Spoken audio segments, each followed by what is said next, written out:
ಶ್ರೀ ಗುರು ಬಸವಲಿಂಗಾಯ ನಮಃ. ಶ್ರೀ ಗುರು ಬಸವಲಿಂಗಾಯ ನಮಃ. ಈ ದೇವಸ್ಥಾನದೊಳಗೆ ಬರ್ತೀವಿ. ದೇವಸ್ಥಾನದೊಳಗೆ ಬಂದಾಗ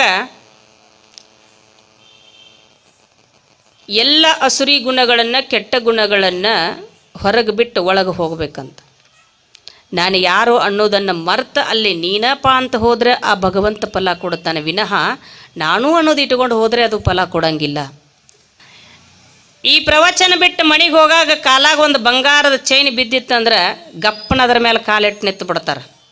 ನಿಂದಿರ್ತೀರಿ ಇಲ್ಲಿ ಇನ್ನೊಬ್ಬಕ್ಕೆ ಹಿಂದೆ ಬರ್ತಾಳ, ತಾಯಿ ಭಾರ ಶಾಂತಕ್ಕ ಯಾಕೆ ನಿಂತಿ? ಇಲ್ಲ ಅಲ್ಲೊಬ್ರು ಬರೋವ್ರದಾರ ನಿಮ್ಮದು ನಡಿ ಅಂತಾಳಕ್ಕೆ. ಅದನ್ನು ತೊಗೋಬೇಕಾಗಿರ್ತದೆ. ನೀನು ಒಂದು ಮಾತು ಹೇಳಿದ್ದೆ ನಾನು ನಿಮಗೆ, ಅದನ್ನ ಹೇಳಿ ಇಲ್ಲಿಗೆ ಬರ್ತೀನಿ, ಇದನ್ನು ಹೇಳಿ ಮತ್ತೆ ಅಲ್ಲಿಗೆ ಬರ್ತೀನಿ. ಎಲ್ಲಿಗೆ ಬಿಟ್ಟಿನ ಅಲ್ಲಿಗೆ ಗುಡ್ಡ ಸುತ್ತ ಮೇಲಾರಕ್ಕೆ ಬರ್ತೀವಿ. ರೊಟ್ಟಿ ತೊಗೊಂಡು ಬಾ ಅಂತ ಹೇಳಿದ್ದೆ ನಾ. ನಿಮ್ಮ ಭಕ್ತಿ ಎಷ್ಟೈತೆ ರೊಟ್ಟಿ ತೊಗೊಂಡು ಬಾ ಅಂತ ಹೇಳಿನಿ. ಯಾರ್ಯಾರು ತಂದಿರಿ ಕೈ ಎತ್ತರಿವ ನೋಡೋಣ. ಇನ್ನು ಯಾರು ತಂದಿರೇ?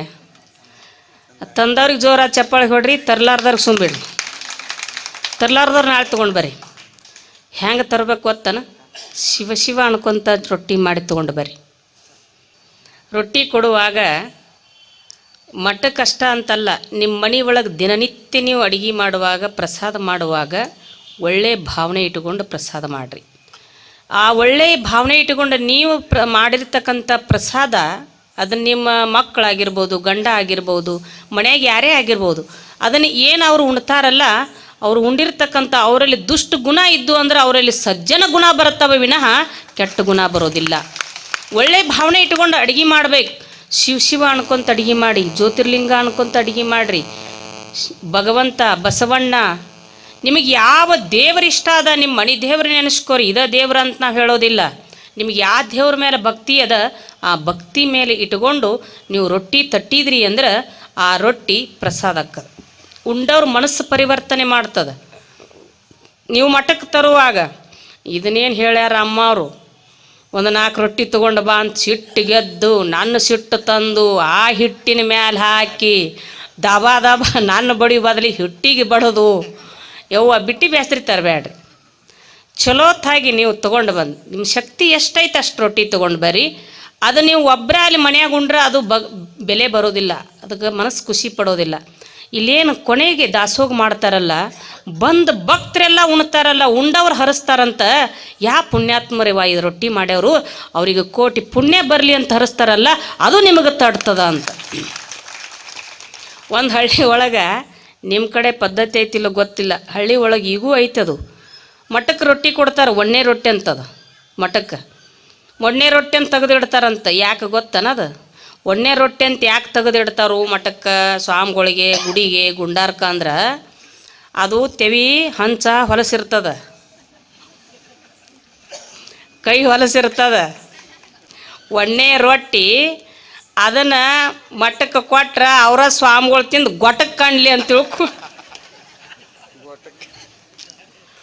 ನಾವು ಆರಾಮಿರೋಣ ಅಂತ ತಿಳ್ಕೊಂಡು ಅವ್ರು ಹೋದ್ರೆ ಅವ್ರಿಗೆ ಯಾರು ಅಳವ್ರು ಅದಾರ? ಹಿಂದಿಲ್ಲ ಮುಂದಿಲ್ಲ, ಸೋಟ್ ಬಾಬಾ ಇದ್ದಂಗೆ ಅದಾರ. ಅವ್ರಿಗೆ ಯಾರು ಅಳವ್ರು ಅದಾರಪ್ಪ? ನಮಗೆ ಮಕ್ಕಳು ಮರಿ ಚಂದ ಇರ್ಬೇಕು ಅಂತ ನೋಡಿ ಎಷ್ಟು ಸ್ವಾರ್ಥ ಇಟ್ಕೊಂಡು ಕೊಡ್ತೀರಿ ಯವ್ವ ರೊಟ್ಟಿ. ಯವ್ವ ನೀವು ಅಲ್ಲಿ ಯವ್ವ ನಾಳೆಗೆ ಬರೋದು ಬಿಟ್ರಿ ಪುರಾಣಕ್ಕೆ ಆ ಕಡೆ ಜಮಖಂಡಿ ಕಡೆ. ಇನ್ನು ಮನೆ ಒಳಗೆ ಹೈನ ಎಮ್ಮಿ ಆಕಳು ಇಳ್ದಿರ್ತದೆ. 21 ದಿನ ಮೀಸಲ ಹಿಡ್ದಿರ್ತಾರೆ ಇವರು. 21 ದಿನದ ಎಲ್ಲ ಊರಾಡ ದೇವಸ್ಥಾನಕ್ಕೆಲ್ಲ ಮೀಸಲು ಹಾಕಿರ್ತಾರೆ. ಆ ಎಂದು ಕಮೋಟ್ ಇಟ್ಟಿರ್ತದ ತುಪ್ಪ, ಆ ತುಪ್ಪ ತಂದು ಸ್ವಾಮಿಗಳಿಗೆ ಕೊಡ್ತಾರೆ. ಅವ್ರು ತಿನ್ನಬಾರ್ದು, ತಿಂದು ಕೆಮ್ಕೋತ ಕುಂದಿರ್ಬೇಕು. ಅದನ್ನು ಮಕ್ಕಳಿಗೆ ತಿನ್ನಕ್ಕೆ ಬಿಡಂಗಿಲ್ಲ ಇವ್ರು. ಮನೆಯಾಗ ಹೆಣ್ಮಕ್ಳು ಭಾಳ ಡೇಂಜರ್ ಅದಾರ ಇವರು. ಏನ್ರಿ ಒಳ್ಳೇದನ್ನು ಕೊಡ್ರಿ. ಅಲ್ಲಿ ಈಗ ಆತಿಲ್ಲ ಇದು, ಇನ್ನು ಅಲ್ಲಿಗೆ ನೆಕ್ಸ್ಟ್ ಬರ್ತೀನಿ. ಏನು ಹೇಳಕತ್ತಿದ್ದು ನಾನು ಮೊದಲ?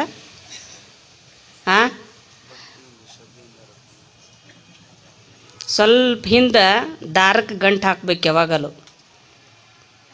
ಮೊದಲಿಗೆ ಏನು ಹೇಳಕತ್ತಿದ್ದು ನಾನು? ಊದುಬತ್ತಿ, ಊದಿನ ಕಡ್ಡಿ ಬೆಳಗ್ತೀರಲ್ಲ, ಊದಿನ ಕಡ್ಡಿ ಯಾಕೆ ಬೆಳಗ್ತೀರಿ?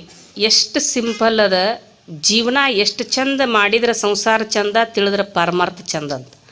ಮಾಡಿದ್ರೆ ಸಂಸಾರ ಭಾಳ ಚಂದ ಇರ್ತದೆ, ತಿಳ್ಕೊಂಡ್ರೆ ಅಧ್ಯಾತ್ಮನೂ ಭಾಳ ಚಂದ ಅದ. ತಿಳ್ಕೊಳ್ಳುವಂಥ ಪ್ರಯತ್ನ ಮಾಡಬೇಕು. ಊದಿನ ಕಡ್ಡಿ ಬೆಳಗ್ತೀವಲ್ಲ, ಯಾಕೆ ಬೆಳಗ್ತೀವಿ ಗೊತ್ತಾ? ಮನೆಗೆ ಎಡಗೈಯಾಗ ಗಂಟಿ ಬಾರಿಸ್ತೀವಿ, ಬಲಗೈಯಲ್ಲಿ ಊದಿನ ಕಡ್ಡಿ ಬೆಳಗ್ತೀವಿ. ದೇವಸ್ಥಾನದಲ್ಲೇ ಆಗಿರ್ಬೋದು, ಮನೆಯಲ್ಲೇ ಆಗಿರ್ಬೋದು. ಯಾಕೆ ಬೆಳಗ್ತೀವಿ ಅಂದ್ರೆ ಅದು ಊದಿನ ಕಡ್ಡಿ ಹೇಳ್ತದಂತೆ. ಹಿಂಗೆ ಸ್ಪೀಡಾಗಿ ತಿರುಗಿಸ್ರಿ. ಮತ್ತು ತೋರಿಸ್ಲೇನು ಪ್ರಾಕ್ಟಿಕಲ್ ಮಾಡಿ? ಬೇಕಾದ್ರೆ ಮನ್ಯಾಗ ನೋಡ್ರಿ, ನಾಳೆ ಹೋಗಿ ಸ್ಪೀಡಾಗಿ ತಿರುಗಿಸ್ರಿ. ಅದು ಹೆಂಗೆ ಆಗ್ತದ? ಗೋಲಾಕಾರವಾಗಿ ಒಂದು ಸೊನ್ನೆ ಆಕಾರ ಆಗ್ತದೆ. ಜೀವನ ಕೂಡ ಸೊನ್ನೆ ಅದ, ಏನೂ ಇಲ್ಲ ಅಂತ ಊದಿನ ಕಡ್ಡಿ ಹೇಳ್ತದಂತ. ಇದು ಗಂಟಿ ಹೇಳ್ತದಂತ, ಏನೂ ಇಲ್ಲ ಖಾಲಿ ಅದ, ಏನೂ ಇಲ್ಲ ಖಾಲಿ ಅದ. ಇದು ಗಂಟಿ ಹೇಳ್ತದ, ಎಲ್ಲ ಖಾಲಿ ಅದ ಹುಚ್ಚ, ಏನೂ ಇಲ್ಲ ನಿಂದನ್ನೋದು ಏನೂ ಇಲ್ಲ, ಎಲ್ಲ ಖಾಲಿ ಅದ, ಅದು ಹೇಳ್ತದಂತ. ಅದಕ್ಕೆ ನೀನು ಎಲ್ಲೇ ಮಾಡು, ದೇವಸ್ಥಾನದೊಳಗೆ ಆವಿ ಚಿತ್ರ ಹಾಕಿರ್ತಾರೆ. ಯಾಕೆ ಹಾಕಿರ್ತಾರ ಅಂತ ಕೇಳಿದರೆ, ನಿನ್ನ ಇಂದ್ರಿಯಗಳನ್ನು ಸ್ವಾಧೀನದಲ್ಲಿಟ್ಟುಕೋ. ನಿನ್ನ ಇಂದ್ರಿಯಗಳನ್ನು ಎಲ್ಲವನ್ನ ಮದ, ಕಾಮ, ಕ್ರೋಧ, ಲೋಭ, ಮೋಹ, ಮದ, ಮತ್ಸರ, ಅರಿಷಡ್ ವರ್ಗಗಳನ್ನು ಹೊರಗೆ ಬಿಟ್ಟು ಒಳಗೆ ಬಾ. ಅಧಿಕಾರ, ಅಂತಸ್ತು, ಪೀಠ, ಪದವಿ, ಪ್ರತಿಷ್ಠೆಗಳನ್ನು ಹೊರಗೆ ಬಿಟ್ಟು ಒಳಗೆ ಬಾ. ಅಂದ್ರೆ ಭಗವಂತ ನಿನ್ನ ಎತ್ಕೋತಾನ, ಇಲ್ಲಾಂದರೆ ಎತ್ಕೊಳ್ಳಂಗಿಲ್ಲ ಅಂತ ತಿಳ್ಕೊಂಡು ಅದಕ್ಕಲ್ಲಿ ಆವಿ ಚಿತ್ರವನ್ನು ಹಾಕಿರ್ತಾರೆ.